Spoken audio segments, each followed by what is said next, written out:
Good evening, and welcome back to another episode of Please Call Me Crazy, brought to you by Free People Radio.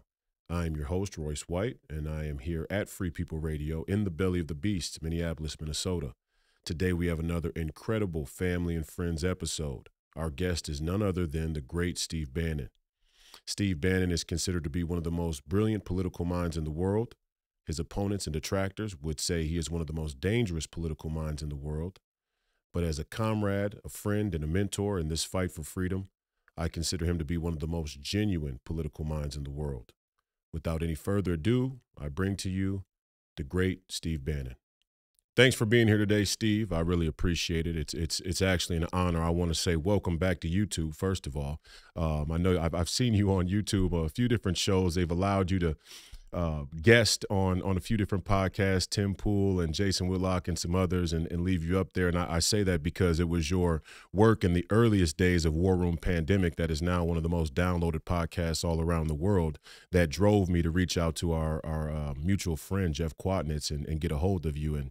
And the rest is history. So it's an honor. Honest to God, it is a real honor to be able to have you with us on the show in the earliest days and infancy of this podcast. Please Call Me Crazy. Nay, I say you were one of the premier voices in my ear telling me to get a podcast going and get on the horse with putting content out there. So I appreciate your time today. Well, not just that, I think we live stream all on Getter, our Getter accounts. We live stream your podcast. It's a huge hit. I want to say thank you for that, for sure. The Getter audience loves the Bannon White connection. We may have to do some more in studio work there. Maybe I get a satellite office out there in DC and we can do some special work together. But yeah, I want to start off today. I mean, I know we have huge news coming out of the financial sector, the bank there in Silicon Valley, and many other pressing geopolitical matters. And I know we would be remiss for this audience that loves the deep dive, they love the deep insight, they love the history, they love the nuance. We'd be remiss not to touch on a wide variety of political topics. But what I always like to do with my guests, for the record, because we are in times where history is going to become ever important, I saw an interview of you with PBS Frontline. It was one of the most powerful interviews I think I've ever seen in my life, and definitely was in your favor in terms of how the mainstream media would like to portray you or portray the working man, any working man, and how you came across. If you could, just to get us started, take us back to growing up there in Northern Virginia. Just briefly, take us back to growing up there in Northern Virginia in a working class family or from a working class family in a working class town, and how the legacy of the great Marty Bannon shaped your worldview, and bring us up to, about college or the area where you became a man, growing up as a young kid in North Virginia to becoming a man. Well, I was born in Norfolk, near the Navy base down there, and pretty rapidly moved to Washington with my dad, who was essentially a blue collar worker, had just come up to the highest of the blue collar, lowest of the white collar, and then went to Richmond, which is really Central Virginia. We were in Northern Virginia, or really DC, for about a year, and then when I was, I don't know, 2 or 3 years old, went to Richmond, where I was really raised. And, it's just a classic,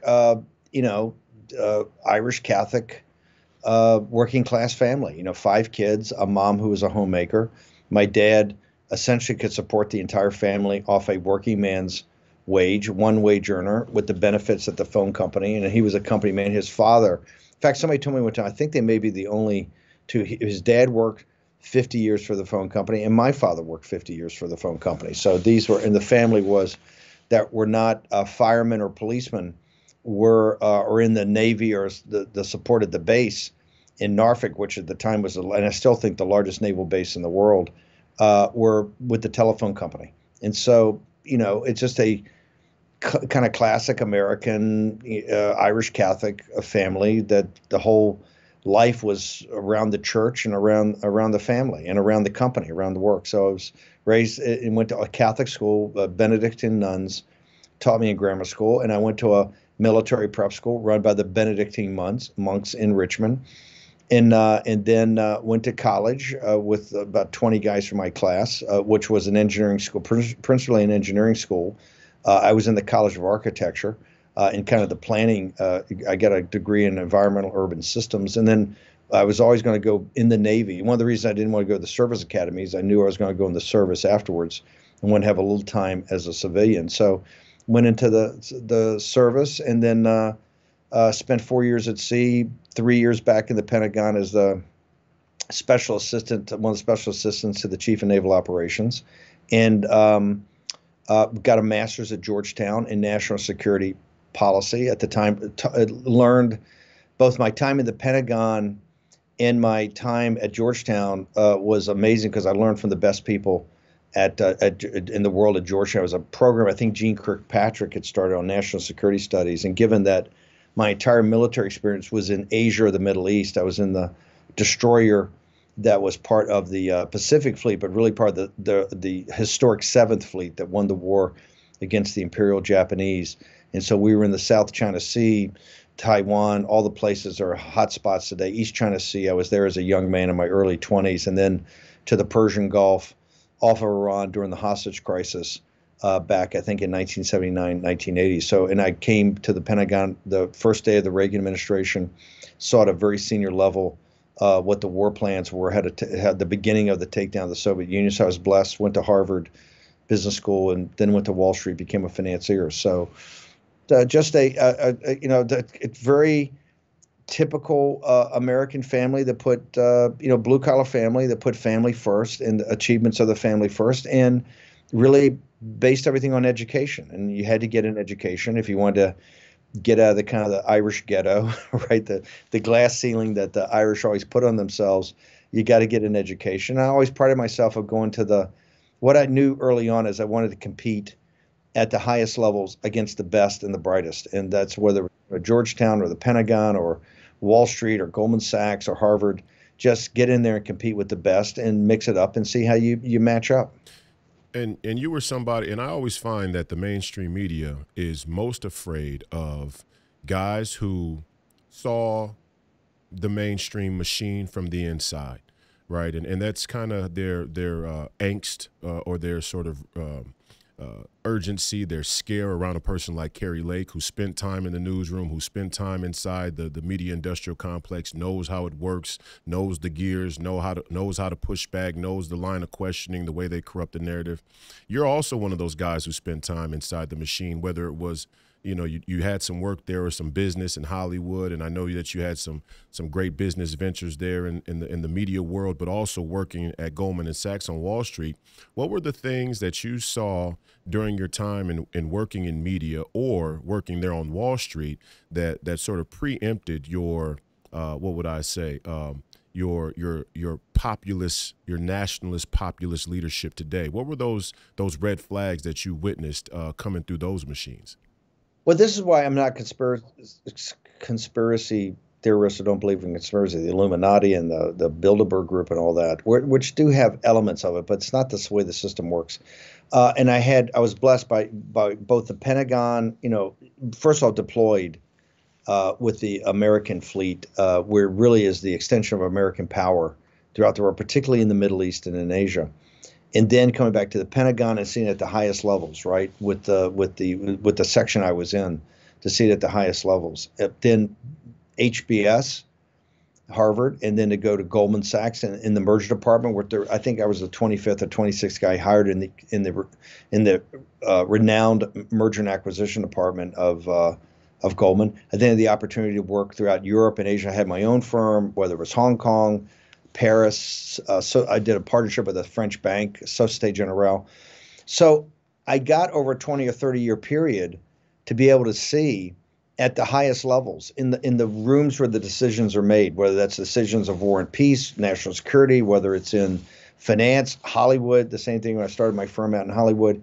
And the one thing that I want everybody to understand is that, the two smartest guys I've ever met in my life are my grandfather and my dad. And my grandfather went to the third grade, right, and was basically a lineman, a foreman, a PBX man, what they call at the phone company. And my dad essentially had a high school degree, and they're the smartest people. The one thing I learned from being in those rooms where decisions are made, that working class people and my aunts and uncles and my parents and everybody I knew were every bit as smart and probably had more common sense then these elites I worked with. And when I was in Europe with Paris, at SocGen, and in Paris and in London, where I'd lived in both kind of for a while, doing a lot of deals in Europe, with Hambros Bank, which we bought, SocGen bought, and I was kind of one of the guys there when they originally bought it, so saw the English elite, is that the working class people in the United States got pretty good common sense, and these people, and particularly when I met all the aristos, what they call the aristos, or what I call Eurotrash, all the aristocratic families who are all kind of deadbeats, there's nothing there. I mean, it's the American, and by the way, working people throughout the world, we all have a common base. But the American experience is so unique, and it's with all the things we've been through, of slavery and civil rights and all that, and this kind of melting pot of everybody. There's something unique about American working class people and middle class people that they just kind of understand, and they have a great common sense to them, and a great grit and determination and heart. And that's incredibly unique of everywhere I've thought in the world. And I really became to kind of question the elites, because I saw it up close and personal, that they're not that smart, and they're really detached from reality, just the lifestyle. And it's not that they're bad people. There are bad people in the world, like George Soros, but it's a system. It's a system that detaches you, because most of these people come in the global elites outside of the super wealthy. A lot of these come from working class and middle class families, No but doubt. they get caught up in the system. I mean, Royce, you've seen this in sports, and particularly the sports media business. They get caught up in what it takes in the system to get ahead and thrive, and the system takes over. And so that's one thing. I've always been a kind of a populist, because I just believed in the roots and the decency and the hard work and the common sense of my own family, and really the leaders of my family, which were, the strong women in our family that always had a point of view, but particularly the guys like my dad and my grandfather. And you that's what I would call moral hazard, and the moral hazard of this global corporatocracy type of culture, mentality, crony capitalism, and then you got these other ideologies that are mixing in there now, and we got a melting pot of what you would call unrighteous ambition is really what's at the helm in our elite, in our political elite class, and our economic elites, in large parts, certainly the academic elites. Moral hazard, cultural moral hazard. But one of the reasons that I believe that the system is so hell-bent on taking you out, they call you one of the most dangerous political minds in the world. I started off the show by saying I just see a guy who's one of the most genuine political minds in the world, but you and I are obviously cut from the same cloth. But one of the things that you were very, very vocal about, and have been vocal about, and adamant on focusing on and disseminating a message to the common man about, is how this financial Ponzi scheme works, right? The Federal Reserve and the guys on Wall Street in the 2009 financial crisis. And we had Dr. Chris Martenson come on the show in a previous Family Friends episode, and he talked about the transition from fractional reserve banking to the sweep system, and this whole sort of financial Ponzi scheme that's taken place right under the nose of the common working man in this country.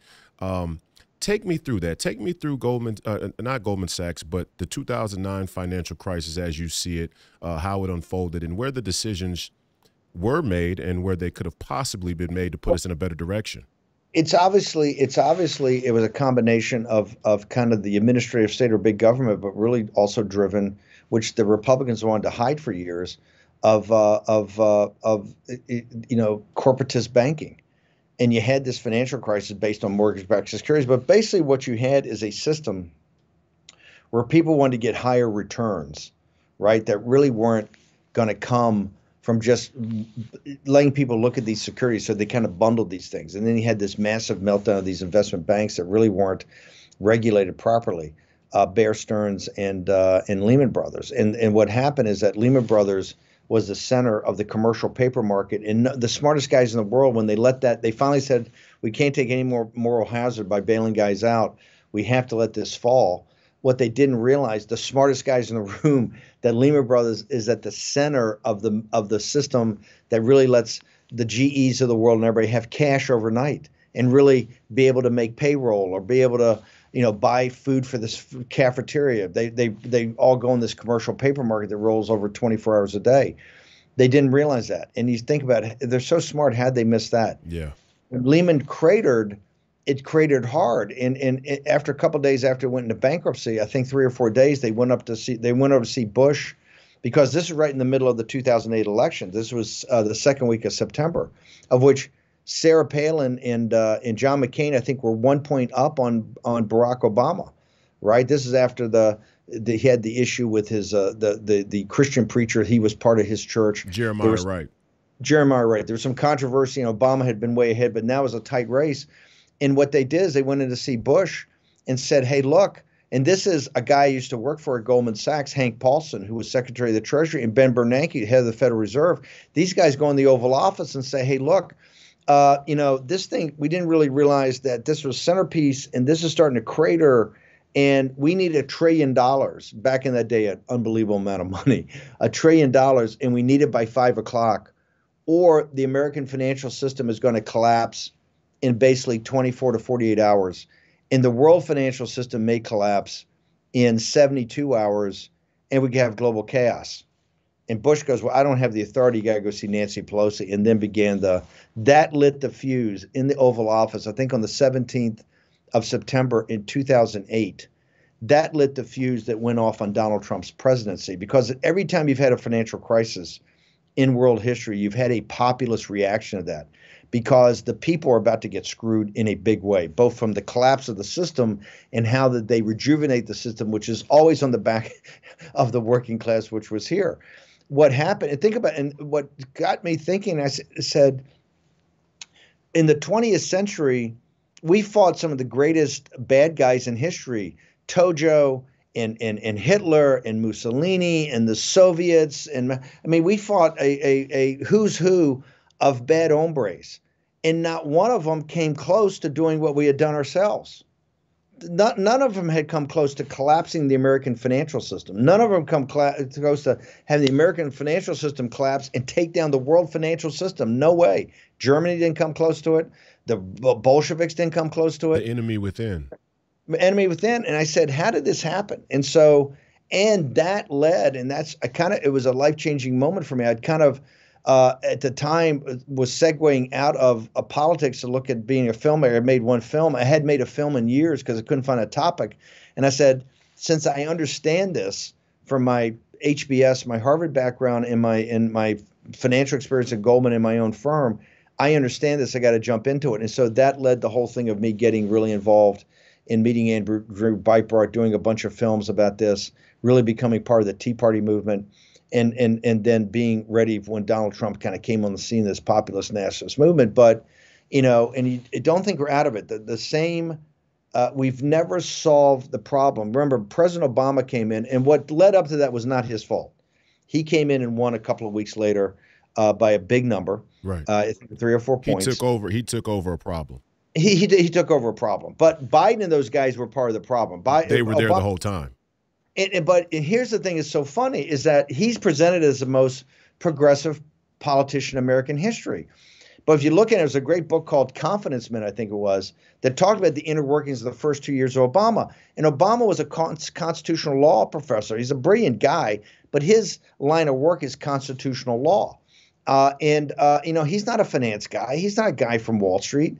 And he had a fairly rudimentary, like Jack Kennedy had, like the Bushes had, like Ronald Reagan had. They had a very rudimentary knowledge of how the American economy works, particularly the capital markets.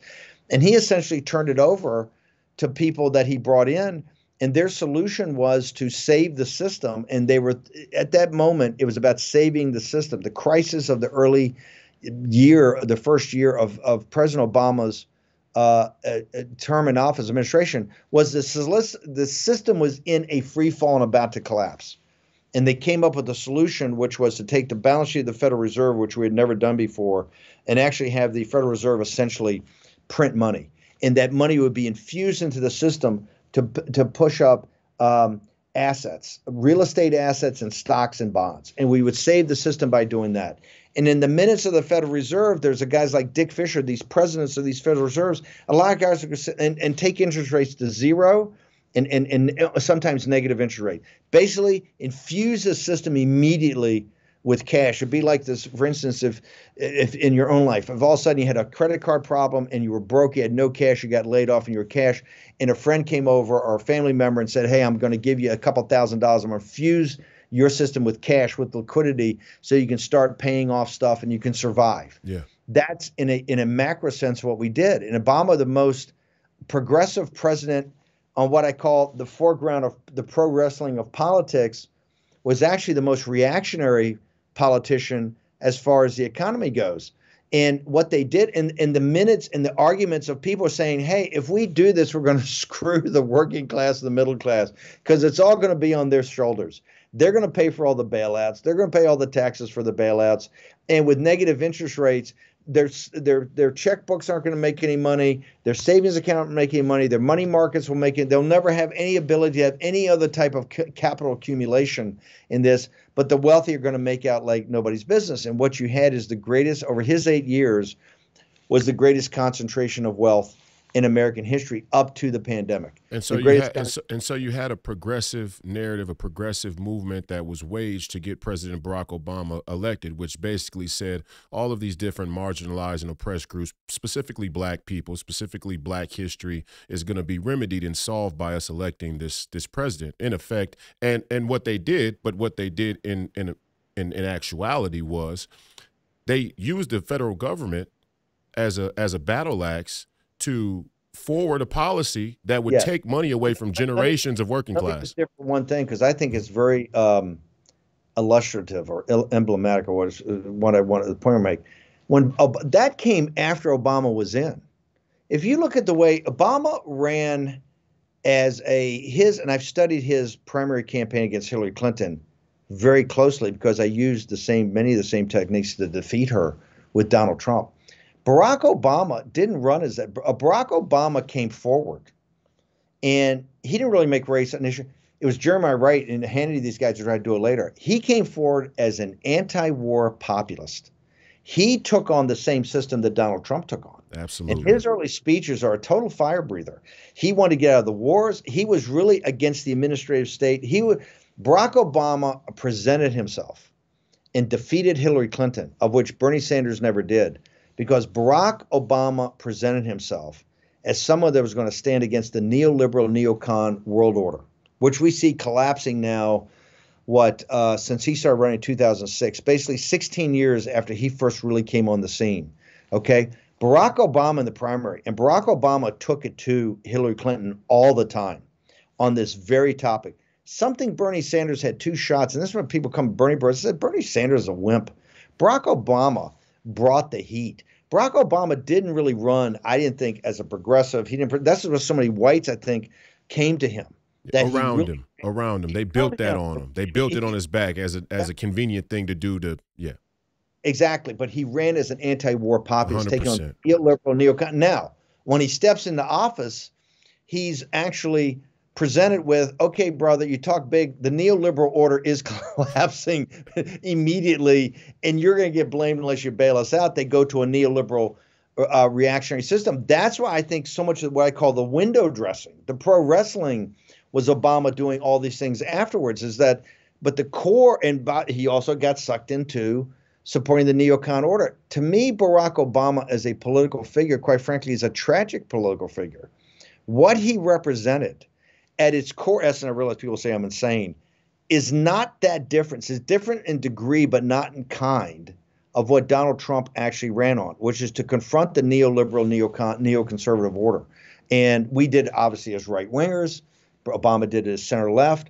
But the tragedy of Barack Obama, given what was happening in the collapse of that order, where you wouldn't have any orderly transition, and you would have to have balls of titanium to do this, because a lot of people at the time said, just let it, like we're having the conversations today. Do you go in and seize Silicon Valley Bank and stop the contagion? And you're going to have to bail it out. And you may have to bail out some rich people. You may have to bail out, because if you don't, the contagion's going to spread.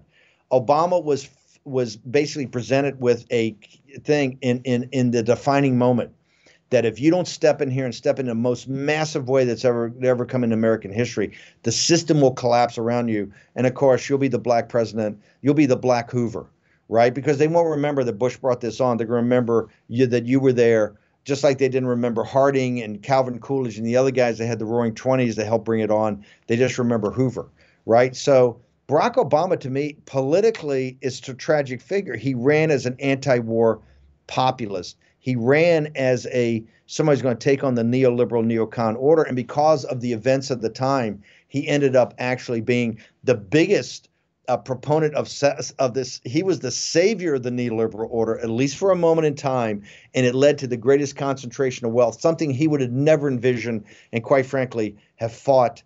And not just that, he also got sucked in. He wanted to get out of these wars. Yeah, Look, no doubt. I remember clearly. My first year, I can tell you, getting out of Afghanistan, I lost that battle in the first year. And President Trump had me when Trump wanted out, and he had me as his dog. And I'm pretty tough. I had some big wins in the White House. I got steamrolled on this. The system wouldn't have it. Obama got it 10 times worse. Wait, stop. Don't. The system wouldn't have. Well, first, let me stop. We're gonna come back to. We're gonna talk about the nature of our national security and these forever wars for sure, because that's where I think you're probably the most intelligent person that we can listen to today. But before we get there, can we please for me from your and I'm genuinely interested. This isn't just a fluff interview question. How you're somebody who comes from a more working class, what we would consider traditional liberal town upbringing. I mean, you got Catholicism, you got Irish Catholics, so you tilt a little more conservative, but just in general, the political is more traditional liberal, would you say, right? We were all Democrats. Okay. Until Reagan. We walked. My older brother says he don't want to hear about Democrats today because he walked the precinct twice. For Adlai Stevenson, both times. So no, we were working. Kennedy was like the god, he was a godhead. He was a godlike figure. We were working class Democrats until the Vietnam War and the end of the Vietnam War and how it came down. Yeah, so we come from a center left, traditionally conservative family, but the politics were Kennedy Democrats. And I always say that I'm further right than you, and people laugh at that, and they some people laugh, some people think that I'm just shilling or covering for you, but I actually am genuinely further right than you are. But tell me how you've seen the progression or this Overton window shift of where the sort of center was traditionally. In respect to, you talked about it with Obama in some respect, but then really with Donald Trump. I mean, it's from my vantage point, it's all based around this economic scam. I mean, they've basically taken cultural politics and placed them out front. That's what you would call the WWE window dressing of politics, while this financial Ponzi scheme happens in the back. Is that the sole source, you would say, of the Overton window shift of what, used to be considered the center? Over time, because remember, we've had, except for a couple of years in the Trump administration, we've really had no economic growth. And the working people, it's all predicated on their shoulders. Like I said, I don't think there's been a financial crisis in history, except for maybe Japan, which has a different society, that hasn't responded with a populist uprising, right. Or populist revolt. Yeah. Populist revolt. And we've been very similar. Like I tell people, the fuse that was lit on September 17th or September 18th of 2008, right there in the Oval Office at the Resolute desk in Bush, that bomb went off on November 8th of 2016, or the early morning of November 9th, where, interesting enough, just like Obama had beaten her in the primary, Donald Trump was there to beat Hillary Clinton, who's really the Clintons are the absolute Praetorian Guard and what they stand for the neoliberal neocon order. And so what went off there with Bush on the guy that had beaten, he took over the guy that beat her, came 8 years later with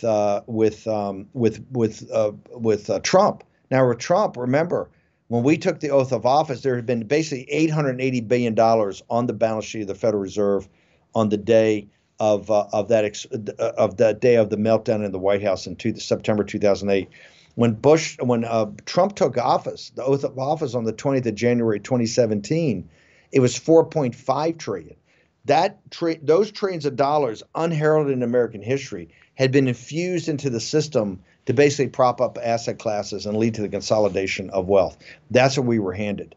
And quite frankly, I'm very proud of the fact that, through economic, and I didn't support all the tax cuts and all the economic plan, but enough of it that in 2019, by Christmas of 2019, Trump had taken $1 trillion. Nobody gives him credit. He had taken $1 trillion out of the system, Haircut. right?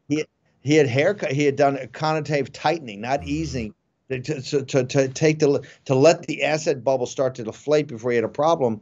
Well, Plus he's a that, business guy. He understands the deal of it, and that the art of the deal is his calling part of card. the deal. Yeah. And he's a blue collar. I mean, he Yeah. relates to Game of Queens. And all his stuff's been, the hotels are for people, and the TV shows, the Apprentice, the Hospitality, books. customer Yeah, service. and he knows the customer. Remember, in December, the fourth quarter of 2019 had the greatest increase for working class people because we had zero inflation. You had, I think, 11% increases in pay. It was unbelievable. Low unemployment, real wage increases. Things were on fire, and then you got hit with the CCP virus, right? But those 3 years, and I keep telling people, and you're going to see it here now, Royce, because we're in the beginning stages. This is just like the 1930s. You have a financial collapse in the late 20s after the First World War. The hysteria, the energy and stimulus after the war. It goes for about 10 years. It collapses in 29 globally. It starts to impact Europe really in the United States. Really gets impacted in the early 1930s. You have the rise of the fascist dictatorships because the capital markets crisis doesn't end. Roosevelt comes in, some central banks do some stuff that kind of helps out for a few years, but by 1937, 38, you're back into it again, and you get into a global kinetic war. And that's exactly where we're headed now. This is, I've said on the show, is that an economic crisis caused by 2008, but then exacerbated by the pandemic when you had not solved the original sins of 2008, exacerbates that economic crisis. The drop in aggregate demand and the supply chain problem leads to a capital markets crisis. And that capital markets crisis will always lead to a geopolitical crisis. And so now we are in the early stages of the kinetic part of the Third World War. And what I'm warning people is that, in my study of history, that the convergence of the military and geopolitical crisis merging with the capital markets and the financial crisis, once they converge and conflate, it's all bets off. It's the law of unintended consequences. We have no earthly idea how this will turn out. We have, and quite quickly, it's beyond something that Americans are it's in the soul of our being, that America can kind of control things. That at the end of the day, that the adults in the room in the United States of America, we can control things. Well, now you're going to see very quickly we can't, because we don't have the balance sheet that we used to have. We don't have the manufacturing base that we used to have. The boomers believe that the jump ball will always go our way. Exactly. Well, the boomers and all the way through American history, although people before the boomers did it with the hard experience of reality. I think the boomers, and look, I'm a boomer, but it's been the most destructive generation in the history of our country. Just got to be blunt. That's why this is a generational thing. It's why it's a fourth turning. But I will tell people now, it is accelerating at an accelerating pace, and we are in very dangerous times. And you're somebody who they regard, and this is another. I mean, your understanding of the financial Ponzi scheme and the economic tyranny that's taken place over the course of the last 10 to 20 years, or even throughout the history of America, is one reason why they really want to take you out. But the other prominent reason is your understanding of our relationship with China and the rise of China, and how our economic elites, both in D.C. and on Wall Street, aided the economic and now military and general geopolitical rise of China. Speak to a little bit about where you see the China issue effectively, where it sort of began, and where we are now there in the South China Sea, seeing as you actually served in the Navy in that area. You're an expert on that as well. Give our view, because look, when I talk to black people, and I don't, this is not a race thing, but let's be honest, if black and Hispanic men do not start to vote for this country and in effect vote for themselves and their own interests, both individually and family-wise, we may never save this nation. That's just a fact, because everybody else seems to be glued to their television. When I talk to black people, they have no concept of China. They have no concept. They think of China as a place far, far away that has no real consequence on their daily life. And if you bring up a human crisis like a human rights crisis like the Uyghurs, they say, hey, that's their fight over there. And I understand that. But injustice anywhere is injustice everywhere. That was MLK. Talk about the fundamental issue of China for the working man. Let me use an example. I'll go back to history. Let's take George Floyd. If you look at George Floyd's life was impacted and controlled, I don't think as much by racism as by the rise of China and our elites profiting for that.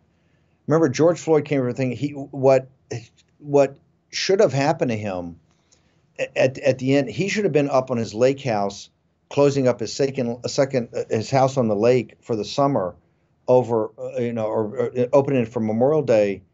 That coming from a good paying job at a manufacturing company where he was making wages and had benefits that could support a family. When Mr. Floyd died and they did the autopsy on his body, I think he was full of fentanyl. He had COVID-19. He had other things that come directly from the CCP. The poison of the Chinese Communist Party was in his body, right? Literally. He literally died with it in his body. In his body. They did the thing. I think he had some fentanyl. He had some other drug that was coming from China. He was COVID positive. He is COVID positive. He had in his body the poison that's come to us from the Chinese Communist Party. He also never really had a shot in life to have a good paying manufacturing job. When I was a kid, I was raised in what became a black neighborhood. And most of the people at the time in those days had pretty solid jobs in manufacturing around Richmond. All those jobs are gone now. They've all moved. The furniture industry, the textile industry, all those things have gone to China. So you don't have those jobs today. George Floyd's life, in his circumstance and predicament. Oh, by the way, the $20 bill, also the fake $20 bill also comes, in all likelihood, comes from China, trying to put, phony currency into the U.S. system. So the entire arc of his life is directly impacted by the Chinese Communist Party and the elite's ability to partner with them. Let's go back in time, and let's go back to 1989. From 1914, really the beginning of World War I, to 1989, we call it the short 20th century. That was a global war that killed about 250 million people, fighting the democracies of the Judeo-Christian West, generally against the totalitarian governments of Japan and Germany and other fascists and the Bolsheviks, and eventually Mao Zedong, because we kind of left our allies, the Russian people and the Chinese people, after World War I, who took all the casualties, essentially 95% of the casualties. We let them be controlled by their slave masters, the Bolsheviks and Mao Zedong. You come to 1989, and both of those systems are collapsing. People forget that within about a 4 or 5 month period, Royce, you had Tiananmen Square and you had the fall of the Berlin Wall, all within 1 year. That whole system comes to collapse. And what happened is Bush, as president, sends over Scowcroft to Deng Xiaoping, and here you have not just tens of thousands of people in Tiananmen Square and Lady Liberty, but you have throughout China young people saying, we don't want to live like this anymore. We can't take this brutal dictatorial power. We don't care about the economic freedom. We want to live free. And we go over and make a deal with them and say, Deng, you got to have a little bit of easing, but we'll have your back, and we'll let you in the World Trade Organization. We'll let you all in. And that's the beginning of the 21st century, really started there, where the American elites saw a way to have slave labor essentially in China to ship all the manufacturing jobs, basically the world's manufacturing, turn it over to the Chinese Communist Party and do it with slave labor that these people would never really make. They make $1 a day or $1 a month, right? And that was all not a conspiracy. That was kind of the Wall Street model and the government model. Let them in World Trade Organization, give them most favored nation status. The Chinese economy at the time was under $1 trillion. It was a nothing burger, okay? But we saw the ability of that mass of labor that quite frankly, the capitalists in the West with the Chinese Communist Party as their partner could exploit. And that's what we did. Over the good paying factory job that George Floyd should have had, right? Or at least had access to, got shipped over in the late 90s, early 2000s, in the 2010s, it got shipped to China. That's why he never really had a shot to make a living where he could really support anything. And that's the history of our nation. We shipped, I think, 4.5 million high-paying manufacturing jobs. And remember, every manufacturing job comes with, the coffee shops around it, the restaurants around it, all the other services. You take out 4 million high-paying manufacturing jobs and ship it all over. And here's the thing, the Greek tragedy part of it, because in Greek tragedy, the hero's greatest strength is also his greatest weakness. That was all done on the money of the working class and middle class, okay? Your pension funds, the insurance companies, your tax dollars, all went, you basically paid for your own destruction and the destruction of your children and grandchildren. That's the great crime here. That's the crime of our elites. That's what's got my burning hate of these people, that they have used the actual money and retirement and pension money to ship the jobs overseas, make their own money, skim it off the top, and send the George Floyds of the world to foreign battlefields to basically die to support the neoliberal neocon system. And that is what is the great tragedy of the American people. That's what we've supported. And by the way, this is what the great awakening in the Republican Party and on the populist right is that what Donald Trump was, we came through with a whole new vision.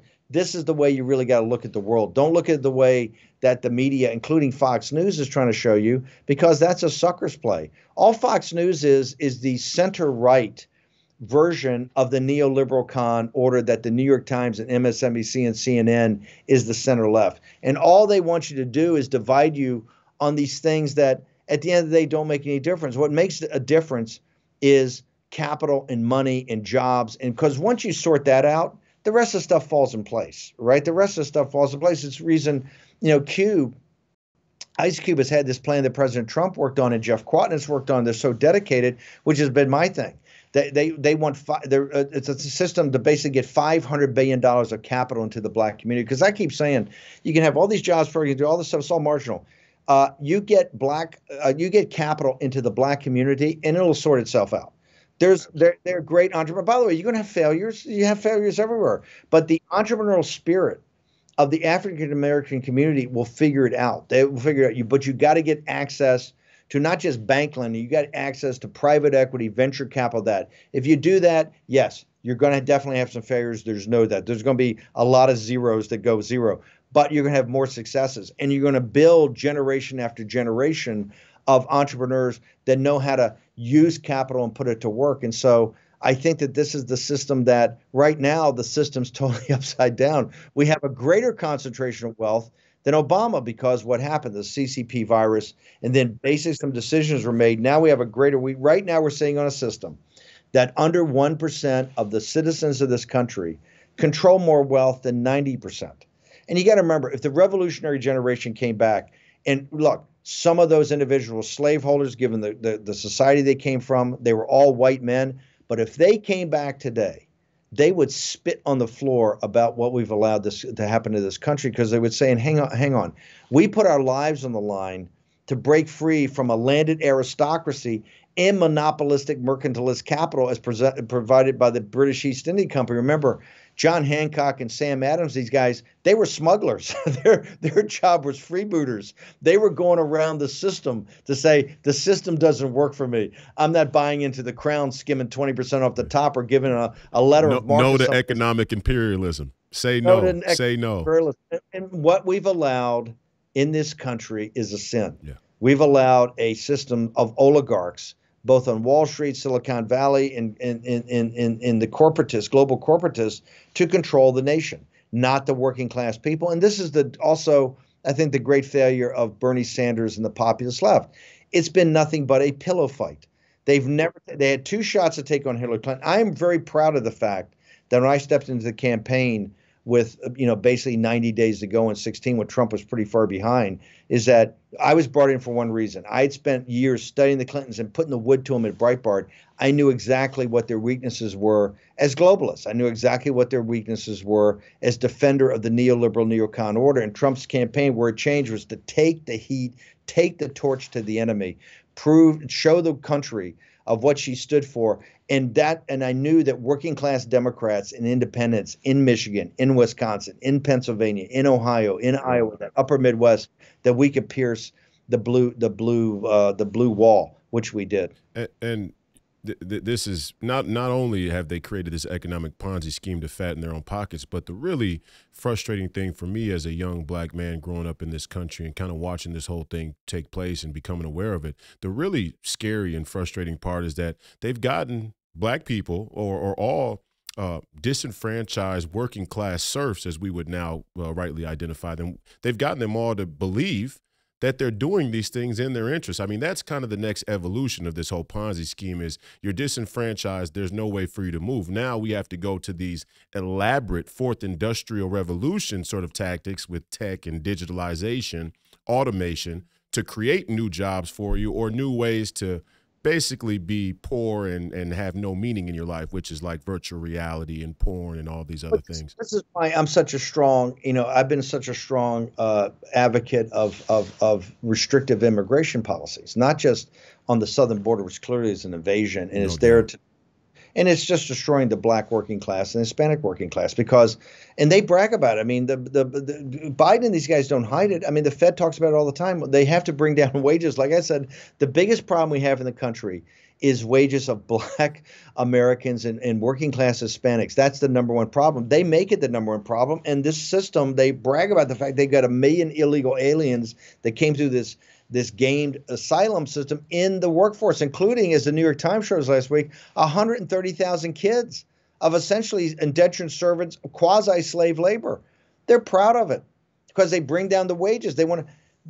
I'm restricted, though, not just on illegal immigration. The thing Steve Cortez and I claim in Navarro, we want no immigration whatsoever. Yeah. And I keep saying until African Americans and Hispanics, not with any affirmative action program, but just start restricting labor until they are 10% or 15% or 20% of Silicon Valley, of the high value added jobs in this country.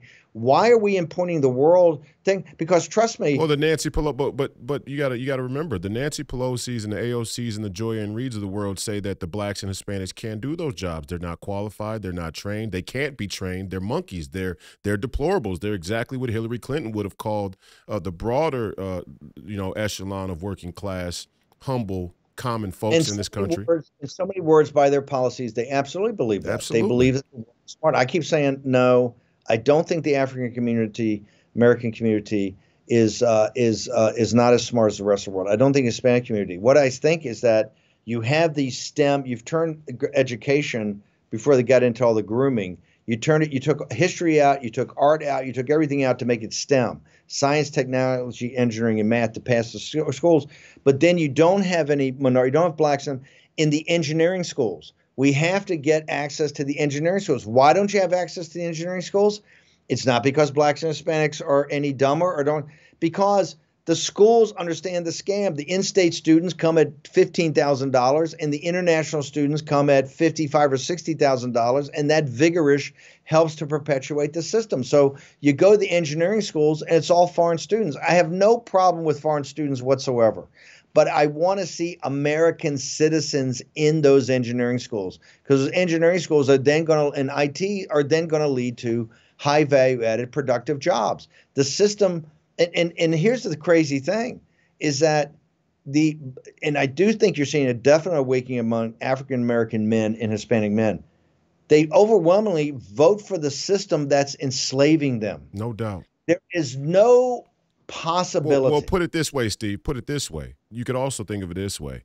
They view American citizenship and the history of American citizenship as a revolving door. They have no beginning and no end on it. It's just one perpetual timeline. And in that perpetual timeline, they use the excuse or justification that you often hear, in the Twitter echo chambers of the left or on MSNBC that, well, this whole country was founded on immigration. So that means we should have unlimited immigration at all times and forever. No, there was a moment in history that you could rightfully mark and say, okay, now we're a nation. Now we're a full nation. We've hit a carrying capacity. We've hit a relative carrying capacity. And in this spot, we need to protect the value of our citizenship by not expanding beyond our means. That's what conservatism rightfully aimed to be, that we completely got lost and sidetracked on. Anybody gives you the pitch, anybody, Paul Ryan, with these guys saying, oh, America's an idea and we're a nation of immigrants, here's your response. Go fuck yourself.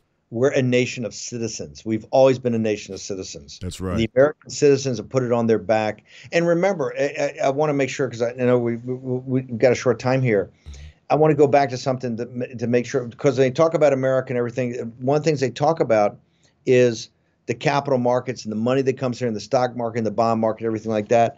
And I keep telling people, I said, well, listen, this is the same problem we had in the environment back in the 50s and 60s, called the tragedy of the commons. I said, the air in LA was dirty. The water was, you couldn't, the Hudson River, you could walk across the East River because and when you had these laws, the Water Act and the Air Act, then you started to put a price on effluent because they weren't charging for the full capitalist system. That you didn't really charge for dumping the stuff, right? You charged, for labor and for supplies and stocks and, all the things that went into manufacturing, but you never had to, it was free because you're just dumping it into Love Canal, or you're just dumping it into the Hudson River, into the air. Once you got laws in there that actually put a cost and a charge onto fully loading what the effluent was, the environment started to kind of heal itself because you stopped putting so much bad stuff in the environment. Same thing here. When people talk about our capital markets, robust economy, I go, well, hang on. Why is that? It's not that our stock exchange or everything. It's not that we have better regulatory things. It's not the SEC's that much better, or all these agencies that much better. They are marginally better, but it's not the core of it. The reason people put their money, and they want to put their money in the United States of America, is the stability of the United States of America. And that stability is based upon Edmund Burke's Little Platoons. It's the guy that coaches Little League. It's the housewife that also, helps run the Girl Scouts. It's the churches. It's the schools. It is those little villages, and even in the big cities of Chicago and New York, because they're all made up of little villages, the little neighborhoods. That is the underpinning of the security of America. That is the foundational element. And quite frankly, it's like in the old days, it gets zero value. They get zero value from the system. In fact, the system's totally predicated. It's built on your shoulders. They tax you to death. Serfdom. You're basically, working class America is a nation of serfs right now, particularly under 40. If you're in the boomers, you've had a shot with the great expansion in the 50s and 60s to basically buy something and maybe get a stakehold. But if you're under 40 years old, you're screwed. And as most people vote Democratic and vote for the neoliberal neocon order, no matter what Bernie Sanders is telling you, and they're going to throw you a tip every now and again. They're going to give you Obamacare insurance, or they're going to give you the $15 wage. That's all a world wrestling thing down the bottom, so you to grab onto, or all the stuff you see on MSNBC or Fox News every night. That's all to distract you. There's a French poet I quote all the time named Piget, who died in Verdun in the very early days of the war. But he's a French poet, and he said, the most important thing in your life is not to come back and to report what you see, right, to your family, your friends, or even to yourself. The most important thing in your life is to see what you see. Really understand that. And that's where we are today, that people are very distracted and kind of lose the plot. And that's why I'm a populist and national, and that's why I know our movement is ascendant. People say, how can you be so optimistic, everything like that? I said, because we're winning. Do we win every election? Do we win every policy? No. We have the administrative state, and we have the globalist neoliberal neocon order, but it's collapsing around us. It's collapsing. Here's why. If you don't comply, it has to fall because it's on your shoulders. The tragic part of this, it's built on your shoulders. All you have to do is throw off your change. You have to throw off your indentured servitude to the system and join the populist movement in this country. And the truth is on our side also, and that's the other thing, is that what people who have really abnegated their faith in God, or really their humanity, their true sense of humanity, what they really fail to realize is that the short-term gratification that is satisfied when you give a person dopamine or serotonin or technology or porn, there's a deep yearning that God put there for all of us, the Creator put there for all of us, that wants more, that wants a different version of freedom, even if those things are as great as they possibly be. That's why you see a bunch of rich people, and I'm sure you saw plenty of them on Wall Street, who had $20 million homes, but they had something missing.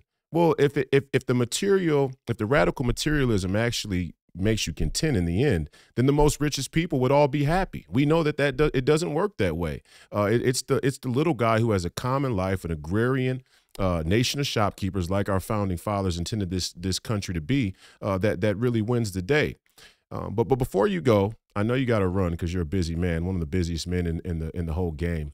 But before you go, my fans would absolutely just abandon ship if I did not ask you about Russia and Ukraine briefly, because there seems to be a few new cultural narratives that are intended to maintain and preserve a corrupt status quo. One of them is WWE politics with race and culture and gender and this whole deal. The other one is climate. But you got the war machine, the neocon, neoliberal order cranking back up, winding up, getting ready to try and take over Russia. I said it on your show of about a month back. Every couple of 100 years, you always get some jerk off who thinks they can conquer Russia, and so now we're on the same trajectory with the European monarchies that has happened across history. And obviously you were in the Trump administration, so you were able to see some of the relationships or the relations between us and Russia under President Trump, which were much less volatile and much more stable. Give us your take on the neoliberal, neocon order and the ramp up to try and fight Russia. I see they're saying they want to take back Crimea. They're willing to, go all out to take back Crimea, which is a herald of World War III, to go really kinetic, really quick. What's your take on Ukraine and Russia before we head out? This is a on the Eurasian landmass, we should only have one focus, and that is taking down the Chinese, assisting Lao Beijing, old hunter names, in taking down the Chinese Communist Party. And we should do that in a non-kinetic way. We don't need my beloved Seventh Fleet or the U.S. Marines or the Air Force or anything to take down the Chinese Communist Party. The Chinese Communist Party would collapse from the turn, since we basically gave them China in the late 1940s by backing them and not really backing Chiang Kai-shek. And this is because of the communists in the State Department and other parts of the government. But and then supporting them in 1989 when the people in China would have overthrown them, but having their back. So because we wanted to use their labor to generate profits for the West and for the criminals in Beijing, that should be our sole focus. Right now, we are sucked into something that the greatest military minds of that short 20th century, from 1914 to 1989, and I'm talking about Field Marshal Montgomery, I'm talking about George Patton, Eisenhower, even Churchill himself, who was always fascinated by the Balkans and Gallipoli and Turkey and all that. There was absolutely an ironclad law that we would never get involved in a war that deep into the Eurasian landmass, basically what's called the Bloodlands. Because in World War II, this is even World War I, but World War II particularly, this is where the mass casualties came from. These are Slavic people. They're fighting a border war about two Slavic entities. They've been fighting for 5,000 years, and leaving transhumanism aside, they will fight 5,000 years in the future. This is not our fight. We are not a European power, okay? This is the great scam of the white Atlanticist.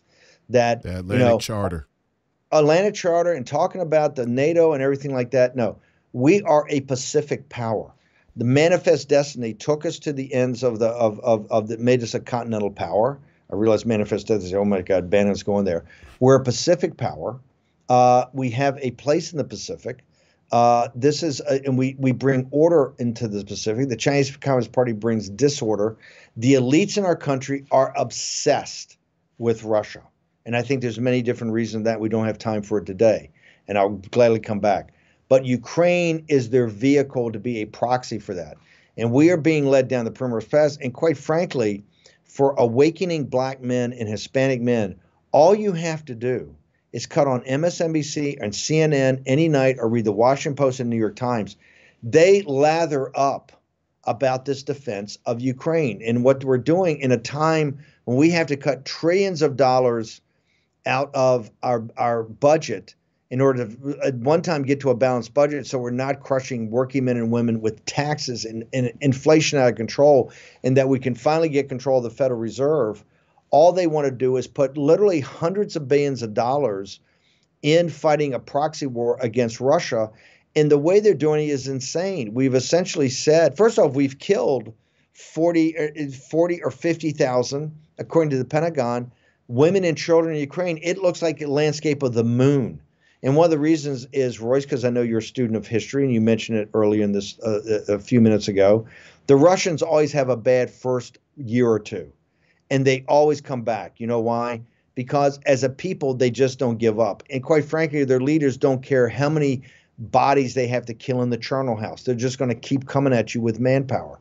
And that's what we've had here. This great tragedy in Ukraine is a tragedy of the Western powers using Ukraine and dangling out EU membership and NATO membership to have the Ukrainian people who their valor and courage cannot be questioned. Of course. What they've done is extraordinary. But they're fighting over something that at the negotiating table is going to be negotiated. The eastern-speaking border of Russian-speaking border of Ukraine is not in the national security interest of the United States, much less the vital national security interest. Our southern border is. Crimea, of which the Russians have had from time immemorial, right, with Yalta and Sevastopol, they will never turn over. In fact, they'll go to tactical nuclear weapons. We are now in a discussion of giving arms and letting Zelensky kind of decide. Biden said however long they want to go for and however much it takes. Yeah. Right now, we don't have the money, and I'm telling you, this shows you, remember, before any system, before like a comet dies out or something, it always sparks highest. And you're seeing that in the neoliberal side with the Federal Reserve. You're seeing that in Ukraine as it lightens up before it burns out into an ember. And I just hope it doesn't suck in the United States of America, because it's very dangerous. And African-American men and Hispanic men ought to understand something. This economic system right now is grinding you up, and the bigger the federal budget gets, the federal deficit gets, more the Federal Reserve prints money, your work is devalued, your currency is devalued, your earnings are devalued, you fall farther and farther behind, and the more that the neocons expand into the battlefields of the Central Eurasian landmass, which the greatest military thinkers in the West have always said, that's verboten. You and your sons and your grandsons and daughters are going to be churned up in the battlefields over there and end up as war dead. So right now, that's why this is the most historic time, I think, in not just in modern American history. I think it's the most historic time in all of American history. Well, no doubt. And, you know, part of me thinks that when you get this type of, what do you call it, prosperity, power gained on the back of corruption and kind of crony capitalism, you tend to lose that sense of humanity, and you're willing to sacrifice as many people, especially and certainly their wages, but physical people as well, in whatever pipe dream that you have. I don't even see it. These people know that they can't beat the Russians in a long-term war. So you have to think it's either to steal money in perpetuity, or they actually want to see the carnage of a nuclear holocaust or something that's really escalated in the kinetic, which is a dark and scary proposition. Let me just say before closing, along those lines, is that there's something that bugs me about the Ukraine, because I can't figure it out on a Cartesian. It's so illogical. Yeah. And our involvement now with the Trump and the impeachment, there's something in the 2014, and then thinking about Mo's career, where she was going to go to Afghanistan for a second deployment, got shifted over to taking the 31 Abrams tanks. Mo was one of the logistics officers in 2014. Before they go, they already had it planned. I mean, in 2014, and not a conspiracy theorist.